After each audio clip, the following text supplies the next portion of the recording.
I'm desperately trying to find a traditional haggis in America. Any ideas? Yes, actually. Yes, go to ScottishGourmet.com or Scottish Gourmet USA. It's very, very good haggis. I believe he's the biggest haggis producer in the U.S. No, he doesn't have lung. Sorry for all you lung connoisseurs. So it's not going to be Scottish haggis. But the point is he's got the right mix of meats, so you get the fat content, you get the texture, you get the slight gaminess feel to it, taste to it, and he has the spice mix down perfect because he's Scottish. He grew up with the stuff. He has he's refined his recipe. If you've ever seen a haggis on any of our episodes, like we did a Burns Night thing where we did a haggis. We did the Americans Try Haggis video, which has been very popular. Those are from him. The only trick I'd say is get in touch with them quickly and order as early as possible because they will run out of the smaller size ones very quickly. Yep. It is really good, and now I'm hungry for haggis. I would also say this: make sure if you're gonna do haggis for whether it's St. Andrew's Day, whether it's for New Year's, whatever, or burn supper, make sure you're doing the other things with it. Make sure you have the neeps and tatties. Make sure you have all the other parts of the meal, not just haggis, because all the food bits complement each other. Yeah, with the whiskey sauce. It's like a gravy. It's not just pour whiskey over it, but there's actually a whiskey gravy that you can make with it as well. Make sure you're planning ahead. Mm-hmm. Do a little bit of research to get the full experience, not just, hey, slap haggis on a blank plate and done.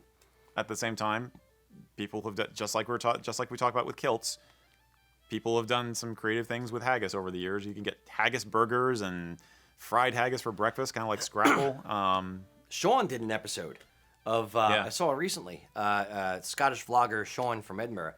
He did an episode, 24 hours. He does like a 24-hour challenge where he ate haggis for every meal in 24 hours. And he showed different types of haggis. And they had a breakfast haggis, a breakfast roll with, Canadian bacon style bacon, ham kind of thing, with a flattened, squished haggis bits. Yeah. And I'm like, right on. I'm like, that's not, Max like raising his eyebrow. Yeah. I'm like, that's not actually too bad. I could see doing it. It's a hearty breakfast food. I've done haggis with fried eggs. Yeah. Yeah. Ooh, haggis, a little, instead of like a sausage, egg and cheese, a haggis. Yep. I was thinking more like pudding or like a scrapple type thing with it. Mm-hmm. I could see doing that for breakfast. Yes, with you can get haggis in the U.S. from Andrew, and we're sure it's Scottish Gourmet, not Scottish Grocer. Okay, but if we're wrong, we'll correct it. Later. Scottish Grocer's another guy, Peter Wilson, who's a nice guy as well. He sells the canned stuff though, right? He does all kinds of Scottish food. He's a nice guy. I've known him from way back as well. We weren't as disappointed with canned haggis as we thought we would be, by the way. If you are stuck in canned haggis, it's not as good as the real thing, but I mean, it is the real thing, but it's not.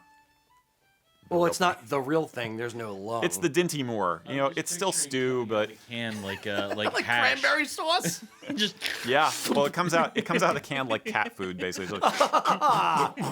It's so tasty. It looks like cat food. Try some. You'll love it. You want to give it a little presentation.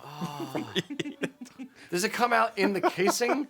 Or is it like just no? There's no casing. No, it's just like it's the meat filling itself. There's no casing. It's like hash. It's like a can of hash coming out. It's like a can of hash coming out. Mm-hmm. Yeah. Put a little mint leaf on top and call it done. Does it maintain the shape of the can like cranberry sauce at Thanksgiving? It does kind of. Yeah. Oh, good God! At least it did for me. But I've never had canned haggis. I've only had Andrews, and stuff at like St. Andrew's. Here's the ringer though. You can make your own. I found years ago.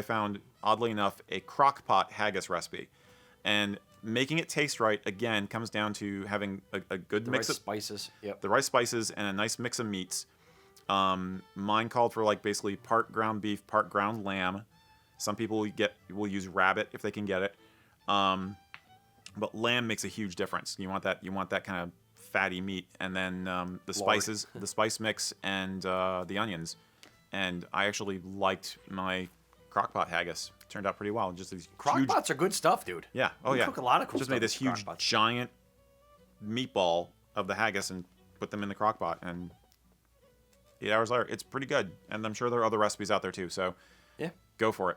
Hey guys, thanks for watching the video. If you want to learn more about Shaun the Vlogger, who's actually a really, really cool guy and has his own YouTube channel, we have a link to his channel down in the description. If you want to learn more about haggis and watch us ingest haggis, we've had our fair share. Check these videos out.